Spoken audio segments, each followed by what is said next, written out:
السلام عليكم ورحمة الله وبركاته. أعوذ بالله من الشيطان الرجيم. بسم الله الرحمن الرحيم. الحمد لله رب العالمين. اللهم صل وسلم وبارك على رسولك سيدنا محمد وعلى آله وأصحاب سيدنا ومولانا محمد في كل لمحة ونفس بعدد كل معلوم لك. അർഹമർ റഹീമായ റബ്ബേ, ഞങ്ങളെ നീ ഹബീബ റസൂലുള്ളാഹി സ്വല്ലല്ലാഹു അലൈഹി വസല്ലമ തങ്ങളുടെയും അവിടുത്തെ അനുചരന്മാരായ അവിടുത്തെ അനന്തരാവകാശികളായ മഹാന്മാരായ സ്വഹാബത്ത്, മഹാന്മാരായ താബിഈങ്ങൾ, മശായിഖന്മാർ, ഞങ്ങളുടെ മശായിഖന്മാർ, ഉസ്താദുമാരോടൊക്കെ ഒപ്പം റബ്ബെ ഞങ്ങളെ നീ രണ്ട് ലോകത്തും ഒരുമിച്ച് കൂട്ടി അനുഗ്രഹിക്കണേ റഹ്മാനേ യാ റബ്ബൽ ആലമീൻ.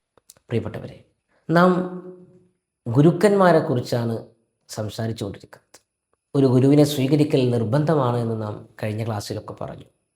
ഗുരു എന്ന് പറഞ്ഞാൽ ആരാണ് എന്ന് പറയുന്നതിന് മുൻപ്, ഗുരുവിൻ്റെ ക്വാളിറ്റി എന്താണ്, ഗുരു ആരായിരിക്കണമെന്ന് പറയുന്നതിന് മുൻപ് ശിഷ്യനാകുന്ന നമുക്ക് എന്തൊക്കെ ക്വാളിറ്റിയാണ് വേണ്ടത് എന്നാണ് നാം പറയാൻ ഉദ്ദേശിച്ചിട്ടുള്ളത്. കാരണം നാം ആ ഒരു ക്വാളിറ്റിയിലായെങ്കിൽ മാത്രമാണ് നമുക്ക് ഗുരുവിനെ കണ്ടെത്താൻ കഴിയുള്ളൂ. അതുകൊണ്ട് തന്നെ കാരണം എന്താ, ഹബീബായ റസൂലുള്ളാഹി സ്വല്ലല്ലാഹു അലൈഹി വസല്ലമ തങ്ങൾ ഗുരുക്കന്മാരിൽ വെച്ച് ഏറ്റവും വലിയ ഗുരു അത് ഹബീബ റസൂലുള്ളാഹി സ്വല്ലല്ലാഹു അലൈഹി വസല്ലം തങ്ങളാണ്. സംശയിക്കേണ്ട ആവശ്യമില്ല.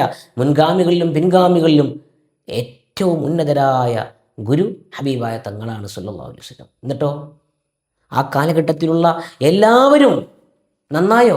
ഇല്ല. ആ കാലഘട്ടത്തിലെ എല്ലാവരും ആ ഗുരുവിനെ സ്വീകരിച്ചോ? ഇല്ല. അത് തങ്ങളുടെ കുറവല്ല, മറിച്ച് ആ ശിഷ്യന്മാരായി വരാൻ യോഗ്യത വേണം, ക്വാളിറ്റി വേണം. അവർക്കുള്ള യോഗ്യത, ക്വാളിറ്റി ഓരോരുത്തർക്കുള്ളതനുസരിച്ചാണ് തങ്ങളെ കാണാൻ കഴിഞ്ഞത്, തങ്ങളുടെ ഗുരുത്വം സ്വീകരിക്കാൻ കഴിഞ്ഞത്. അബൂജഹലിന് കഴിഞ്ഞില്ല, ഉത്ബത്തിന് കഴിഞ്ഞില്ല, ശൈബത്തിന് കഴിഞ്ഞില്ല. അവരുടെ കിബർ അതിനനുവദിച്ചില്ല. സിദ്ദീഖുൽ അക്ബർ റളിയല്ലാഹു അൻഹു ആ ഗുരുത്വം നേടി. ഉമർ ബിൻ ഖത്താബ് റളിയല്ലാഹു അൻഹു ഗുരുത്വം നേടി. ഉസ്മാൻ ബിൻ അഫ്ഫാൻ റളിയല്ലാഹു അൻഹു, അലി ബിൻ അബി ത്വാലിബ് കറമല്ലാഹു വജ്ഹു റളിയല്ലാഹു അൻഹു, അവരൊക്കെയും ആ ഗുരുത്വമൊക്കെ നേടി. അപ്പോൾ ഹബീബായ തങ്ങളുടെ കാലഘട്ടത്തിലും ഇത് തന്നെയാണ് സംഭവിച്ചത്. ഒരു കൂട്ടം ആളുകൾ ആ ഗുരുത്വം നേടി, ഒരു കൂട്ടം ആളുകൾ ഗുരുത്വം നേടാതെയും. അവിടെ നിന്നങ്ങോട് ആരൊക്കെ വന്നിട്ടുണ്ടോ, ഏതൊക്കെ മഹാന്മാർ വന്നിട്ടുണ്ടോ, അവിടെ എല്ലാം സംഭവിച്ചത് ഇത് തന്നെയാണ്. ഒരു കൂട്ടം ആളുകൾ അവരുടെ ഗുരുത്വവും പൊരുത്തവും സ്വീകരിച്ചവരും ഒരു കൂട്ടം ആളുകൾ അവരെ നിഷേധിച്ചവരുമാണ്. ഇങ്ങനെയാണ് കാലഘട്ടം കഴിഞ്ഞു പോയിട്ടുള്ളൂ. അപ്പോൾ നാം നിഷേധികളായി മാറരുത്, നാം നിഷേധികളിൽ പെട്ടുപോകരുത്. അതിനെന്ത് വേണം? അതിന് നമുക്കുണ്ടാകേണ്ട ക്വാളിറ്റി എന്താണെന്ന് നാം ആദ്യം മനസ്സിലാക്കണം. നാം എങ്ങനെയായിരിക്കണം? ഏറ്റവും ആദ്യം മനസ്സിലാക്കേണ്ട ക്വാളിറ്റി, ആദ്യത്തെ ഗുണം, ഒരു ശിഷ്യനാകാൻ ഉദ്ദേശിക്കുന്ന ആൾക്ക്, ഒരു ഗുരുവിനെ തേടാൻ, ഒരു ഗുരുവിൻ്റെ കീഴിലായി തീരാൻ, അല്ലാഹുവിലേക്കും റസൂലിലേക്കും എന്നെ എത്തിക്കുന്ന, എൻ്റെ കൈപിടിക്കുന്ന, എൻ്റെ കരം പുൽകുന്ന റബ്ബിലേക്ക് എന്നെ കൊണ്ടെത്തിക്കുന്ന ഒരു ഗുരുവിനെ എനിക്ക് വേണമെന്ന് ആഗ്രഹിക്കുന്നവരോടാണ് ഈ സംസാരം.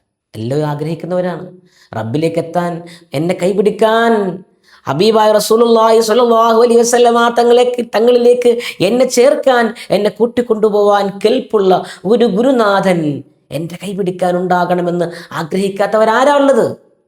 അങ്ങനെയല്ലേ ഖുർആൻ പറഞ്ഞത്, അങ്ങനെയല്ലേ ഹദീസ് നമ്മളെ പഠിപ്പിച്ചത്, അങ്ങനെയല്ലേ ഹബീബായ തങ്ങൾ നമ്മെ പഠിപ്പിച്ചത്. അപ്പോൾ അങ്ങനെ ആഗ്രഹിക്കുന്നവർ ആദ്യമായി നാം എങ്ങനെയാണ് ആയിത്തീരേണ്ടത്? ആദ്യത്തെ ഗുണം ആദ്യമായി മനസ്സിലാക്കേണ്ടത്, നമ്മൾ അറിവില്ലാത്തവരാണ്. നമുക്കറിയാത്ത ഒരുപാട് അറിവുകൾ, ധാരാളം അറിവുകൾ. ഇനി എത്ര തന്നെ പണ്ഡിതനാണെങ്കിലും ശരി, എത്ര തന്നെ വലിയ പണ്ഡിതനാണെങ്കിലും ശരി, നമുക്കറിവില്ല. നമുക്ക് അറിയാത്ത എത്രയോ കാര്യങ്ങളുണ്ട്.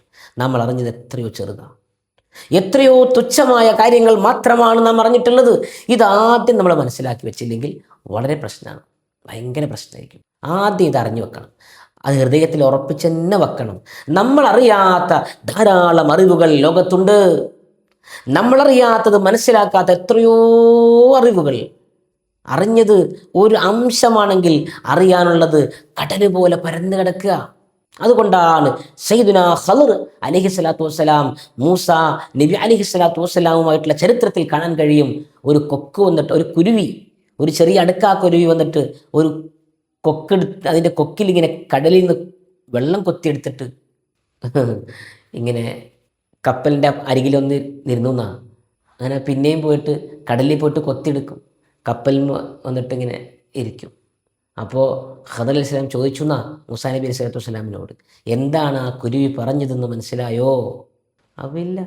ആ കുരുവി പറഞ്ഞത്, അള്ളാഹുവിൻ്റെ ഇൽമിലേക്ക് ചേർത്ത് നോക്കിയാൽ നമ്മുടെ അറിവ് ദാ ഈ കടലിലേക്ക് ചേർത്ത് നോക്കിയാൽ ആ കുരുവി കൊത്തിയെടുത്ത വെള്ളം എത്ര ഉണ്ടോ അതുപോലെയാ എന്ന് പറഞ്ഞാൽ, വല്ലാഹു യഅലമു വഅൻതും ലാ തഅലമൂൻ. കണ്ടോ പരിശുദ്ധ ഖുർആൻ പറയുന്നത്, വല്ലാഹു യഅലമു, അള്ളാഹു അറിയുന്നു, വഅൻതും ലാ തഅലമൂൻ, നിങ്ങളാകട്ടെ ഒന്നും അറിയുന്നില്ല. ഇത് ആദ്യം മനസ്സിലാക്കണം. ഈ ഒരു അറിവിൻ്റെ കുറവ് കൊണ്ടാണ് ഒരുപാട് ആളുകൾക്ക് ഗുരുക്കന്മാരെ തിരിയാതെ പോയത്, മനസ്സിലാക്കാൻ കഴിയാതെ പോയത്. നമുക്കറിവില്ല, നമുക്കറിയാത്ത എത്രയോ കാര്യങ്ങളുണ്ട്. അന്നാസു അഅദാഉ മാ ജഹിലു എന്ന് മഹാന്മാർ പറഞ്ഞതുപോലെ, ഒരു മനുഷ്യനെ അറിയാത്ത കാര്യങ്ങൾ വേഗം എതിർക്കും. അവനക്കറിയാത്തത് അവനോട് എതിർക്കും. അങ്ങനെയാണ് എത്രയോ ആളുകൾക്ക് ഗുരുക്കന്മാർ നഷ്ടപ്പെട്ടു പോയത്. അപ്പോൾ നമുക്കറിയാത്തത് നാം ആദ്യമായിട്ട് കാണാവും, ആദ്യമായിട്ട് കേൾക്കാവും, ആദ്യമായിട്ട് അനുഭവിക്കുകയാവും. നമ്മുടെ അറിവിൽ അങ്ങനെ സംഭവം ഉണ്ടാവില്ല. പക്ഷേ നമ്മളറിയാത്ത പലതും ലോകത്തെ രഹസ്യമായിട്ടുണ്ട്, അറിവുകളുണ്ട്. ഇതാർക്കും നിഷേധിക്കാൻ കഴിയില്ല, ആർക്കും നിഷേധിക്കാൻ കഴിയില്ല. അതുകൊണ്ട് തന്നെ മഹാന്മാരുടെ ദർബാറിലേക്ക് പോകും മുമ്പേ മനസ്സിലാക്കേണ്ടത് ഈ ഒരു സത്യമാണ്. എൻ്റെ പ്രിയപ്പെട്ട ഗുരുനാഥന്മാരിൽപ്പെട്ട ഒരാൾ, അദ്ദേഹം വഫാത്തായി പോയി, ബഹുമാനമുള്ള കൂനമൂച്ചിയിലെ മുഹമ്മദ് കുട്ടി വലിയ മസ്താൻ ഉപ്പാപ്പ റളിയല്ലാഹു അൻഹു വലിയ മഹാനായിരുന്നു. ഗൗസുൽ ആലം എന്ന് അവർക്ക് സ്ഥാനപ്പേര് വിളിക്കപ്പെട്ടിട്ടുണ്ട്.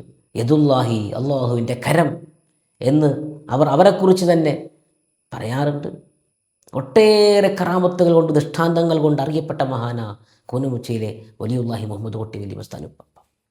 സാധുവായ ഞാൻ ബഹുമാനമുള്ള കൂനമുച്ചി ഉപ്പാപ്പയുടെ തിരുഹളറത്തിൽ ഒരു വർഷക്കാലം അവിടുത്തെ പള്ളിയിൽ ഖത്തീബും മുദരിസുമായി ജോലി നോക്കിയിരുന്നു. കുന്നംകുളത്തിനടുത്ത് കൂനമുച്ചിയിലായിരുന്നു മഹാനറുകൾ. അവിടുത്തെ സ്വവസതിയിൽ തന്നെയാണ് അവരുടെ ഖബർ ഉള്ളത്. ഇന്ന് വലിയ മസാർ സിയാറത്ത് ചെയ്യപ്പെടുന്ന ഒരു കേന്ദ്രം തന്നെയാണ്.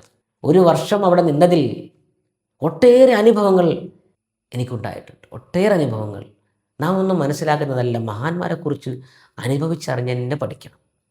അന്ന് അവിടെ മുതലാണ് ശരിക്കും ഞാൻ ഔലിയാക്കന്മാരുടെ ചരിത്രത്തിലേക്ക്, ആഴത്തിലേക്ക്, അള്ളാഹുവിൻ്റെ മഹാന്മാർക്ക് അള്ളാഹു നൽകുന്ന അപാരമായ കഴിവുകൾ അനുഭവിച്ച് മനസ്സിലാക്കാൻ തുടങ്ങിയതും അവരെക്കുറിച്ച് അടുത്തറിയാൻ തുടങ്ങിയതും അവിടെ മുതലായിരുന്നു. കുഞ്ഞുമുച്ചി ഉപ്പാപ്പ ഒട്ടേറെ അനുഭവം നമുക്ക് സമ്മാനിച്ചിട്ടുണ്ട്.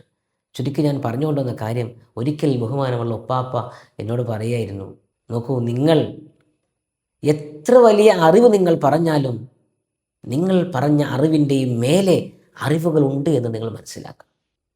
നോക്കൂ, നിങ്ങൾ എത്ര വലിയ നന്മയാണ് ചെയ്തതെങ്കിലും, എത്ര വലിയ നന്മയാണ് നിങ്ങൾ ചെയ്യുന്നതെങ്കിലും, നിങ്ങൾ ചെയ്യുന്ന നന്മയ്ക്ക് മേലെയും വേറെയും നന്മകളുണ്ട് എന്ന് നിങ്ങൾ അറിയണം. പപ്പ പറയാണ് ഈ രണ്ട് വാക്കുകൾ ഇപ്പോഴും ഞാനത് ഓർക്കാറുണ്ട്.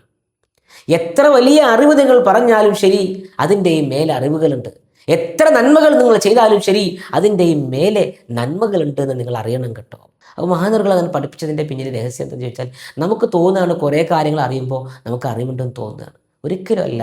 നമ്മളുടെ അറിവിൻ്റെ പരിധി അത് നമ്മുടെ ബുദ്ധി, നമ്മുടെ ആ ചിന്തക്കനുസരിച്ച് അവിടെ നിൽക്കും. നമ്മളറിയാത്ത എത്രയോ കാര്യങ്ങൾ നമ്മുടെ മുന്നിൽ തന്നെ ഇല്ലേ. ഭൂതക്കണ്ണാടി വെച്ച് നോക്കിയാൽ കാണാൻ മാത്രമുള്ള എത്രയോ അണുക്കൾ നമ്മുടെ മുന്നിലില്ലേ? നമ്മൾ കാണുന്നുണ്ടോ? ഇല്ല. നമ്മുടെ കണ്ണിന് അതിനുള്ള പരിധി ഇല്ല. കണ്ണിന് കാഴ്ചക്ക് പരിമിതിയുണ്ട്. കണ്ണുകൊണ്ട് കാണാൻ കഴിയുന്നില്ല.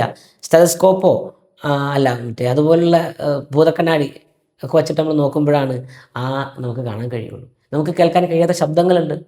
ആ ശബ്ദം നമുക്ക് കേൾക്കണമെങ്കിൽ ആ സാധനം വെച്ചിട്ട് നിന്നെ നോക്കിയാലേ ആ ശബ്ദം കേൾക്കുള്ളൂ. അപ്പോൾ നമുക്ക് കേൾക്കാൻ കഴിയാത്തത്, നമുക്ക് കാണാൻ കഴിയാത്തത് ഒക്കെ ഈ ഭൂമി ലോകത്ത് അല്ലാഹു സൃഷ്ടിച്ചിട്ടുണ്ട്.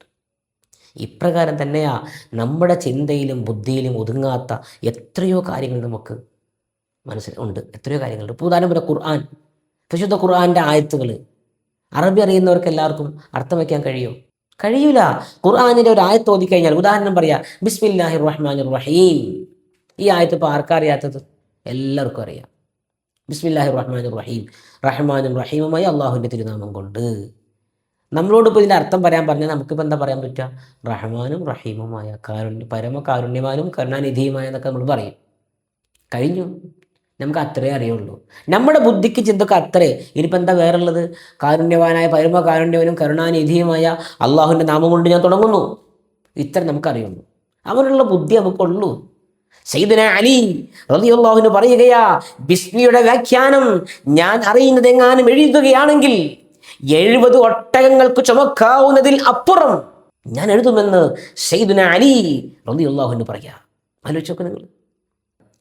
ബിസ്മിയുടെ വ്യാഖ്യാനം എങ്ങാനും ഞാൻ എനിക്കറിയുന്നത് എഴുതിയാൽ ഒരൊട്ടകത്തിന് 70 ഒട്ടകങ്ങൾക്ക് ചുമക്കാവുന്നത്ര എഴുതിയാലും അവസാനിപ്പിക്കാൻ കഴിയില്ല എന്ന് ബഹുമാനപ്പെട്ട അലി റളിയല്ലാഹു അൻഹു പറയാം. അപ്പോൾ അതേ ബിസ്മി തന്നെ നമ്മൾ ഓതുന്നത്, അതേ ബിസ്മി തന്നെ നമ്മൾ അർത്ഥം വെക്കുന്നത്. നമുക്കിപ്പോൾ എത്ര പറയാൻ പറ്റും?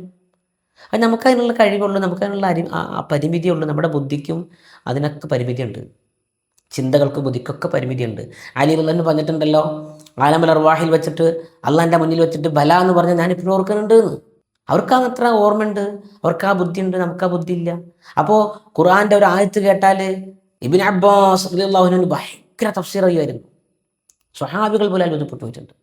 ചെറിയ കുട്ടിയായിരിക്കും തന്നെ ഹബീബായ റസൂലുള്ളാഹി സ്വല്ലല്ലാഹു തങ്ങൾ അവരെ ദുആ ചെയ്ത് കൊടുത്തതല്ലേ. ഭയങ്കര ഫഹമായിരുന്നു. ചില ആയത്തുകളൊക്കെ കേട്ടാൽ അവർക്ക് ഭയങ്കര അർത്ഥം, വല്ലാത്ത അർത്ഥം അവർക്ക് കിട്ടും. ആ അർത്ഥം മറ്റുള്ളവർക്ക് കിട്ടിക്കൊള്ളണമെന്നില്ല. അപ്പോൾ ഇതുപോലെ തന്നെയാണ്, നമ്മൾക്ക് കിട്ടിയ അർത്ഥമാവില്ല അവർക്ക് കിട്ടിയത്, അവർക്ക് അതിൻ്റെ മേലർത്ഥങ്ങൾ കിട്ടിയിട്ടുണ്ടാവും. അതിന് വേറെ ബുദ്ധി വേണം. അല്ലാഹു നമുക്ക് തൗഫീഖ് ചെയ്യട്ടെ. അപ്പോൾ പ്രിയപ്പെട്ടവരെ, ആദ്യമായിട്ട് നമുക്ക് വേണ്ട ഗുണം, നമുക്ക് അറിവില്ല, നമുക്ക് നമ്മുടെ ആ പരിമിതിയിൽ നിന്നിട്ടുള്ള അറിവിൽ മാത്രമേ നമുക്കുള്ളൂ. നമ്മളെക്കാളും നല്ല അറിവുകൾ ധാരാളം കിടപ്പുണ്ട്. അത് നമ്മൾ അറിയാത്ത കാര്യം നമ്മൾ നിഷേധിക്കാൻ പോകരുത്. ഇതാണ് ആദ്യമായി മനസ്സിലാക്കേണ്ടത്.